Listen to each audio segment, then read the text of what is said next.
बारिश की वो रात। कहते हैं बारिश का मौसम बड़ा ही सुहाना होता है।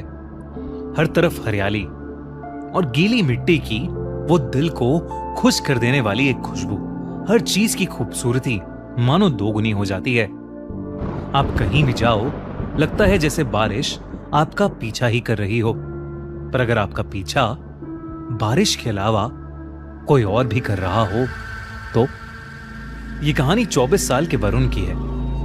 वरुण दिल्ली से मुंबई अपनी जॉब के सिलसिले में आया था। हालांकि उसे मुंबई की फास्ट लाइफ कुछ खास पसंद नहीं थी, पर वो अपने काम के लिए बहुत पैशनेट था। अपने करियर को एक नई सीढ़ी पर ले जाने के लिए वो कुछ समय के लिए मुंबई आया था। वरुण अक्सर अपने ऑफिस से लेट निकलता था, कभी कभी तो इतना लेट कि वो ऑफिस से निकलने वाला आखिरी इंसान होता था।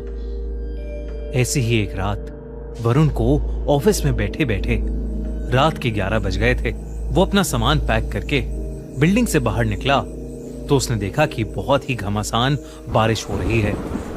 अब ना ही वरुण को कोई ऑटो रिक्शा मिल रहा था और ना ही कोई कैब। वो बस एक कोने में खड़ा बारिश से बचने की कोशिश कर रहा था।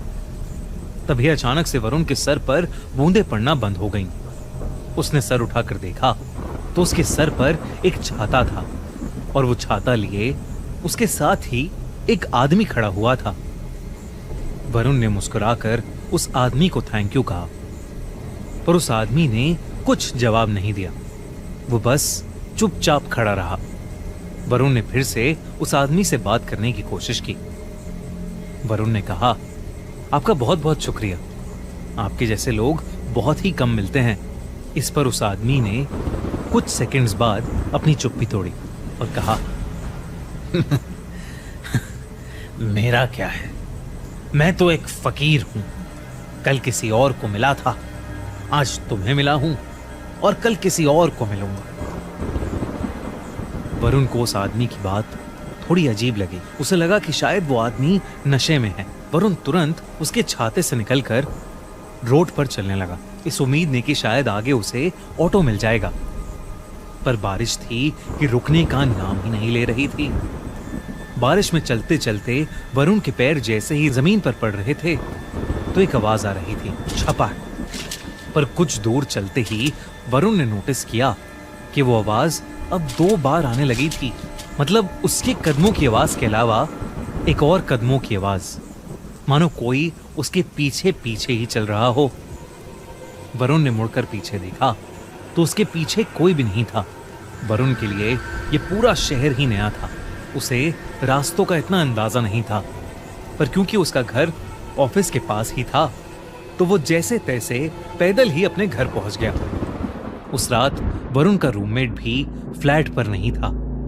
कुछ दिनों के लिए वो अपने घर गया था। वरुण अक्सर ऑफिस से आकर ही सो जाता था, पर आज का दिन कुछ अलग था। बिस्तर पर लेटा हुआ वरुण सोने की जितनी भी कोशिश करता, उसे नींद आने का नाम ही नहीं ले रही थी। उसका फ्लैट बिल्डिंग के 6th फ्लोर पर था और बाहर चल रही तेज हवा और बारिश से उसके कमरे में लगी खिड़की जोर जोर से बज रही थी। आसमान में जोरों की बिजली भी कड़क रही थी। ऐसा लग रहा था कि कभी भी कोई बादल फट जाएगा। और इसी शोर की वजह से उसके लिए पूरा माहौल बहुत ही डरावना हो गया था।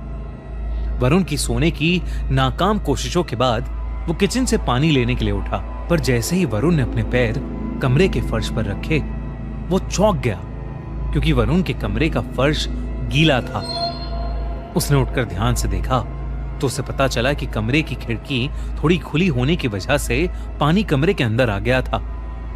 वरुण तेजी से उस खिड़की को बंद करने गया और जैसे ही उसने खिड़की बंद की, खिड़की के कांच पर उसे एक हाथ दिखाई दिया। उस हाथ को देखकर वरुण की चीख निकल गई। 6th फ्लोर की खिड़की पर किसी का हाथ कैसे आ सकता था? वरुण डर के मारे